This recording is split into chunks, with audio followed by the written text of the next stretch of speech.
স্বার্থপর এই দুনিয়ায় কেউ কারো খবর নেয় না দোস্ত। এই স্বার্থপর দুনিয়ায় কেউ খবর নেয় না।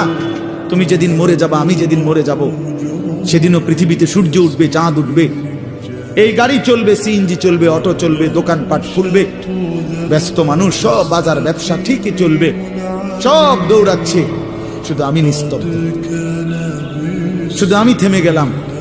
আমার হাত আর নড়ে না, পা আর নড়ে না, আমার আর চোখ খোলে না, আমার আর জিন্দিগির কোন স্পন্দন নাই। এরই নাম দুনিয়া, এরই নাম দুনিয়া। বিকাল বেলা যারা জানাজা পড়ছে, এই স্ত্রী ছেলে কাঁদছে সারাদিন বাপের জন্য, স্বামীর জন্য।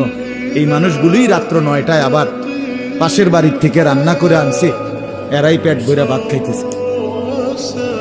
এরই নাম দুনিয়া, এর নাম দুনিয়া, এর নাম দুনিয়া। এই মানুষগুলো তো একদিন উপাস থাকলো না, আপন সন্তান, আপন স্ত্রী। তাহলে ধোকার এই দুনিয়া কার জন্য সাজাইলাম? কার জন্য বলে?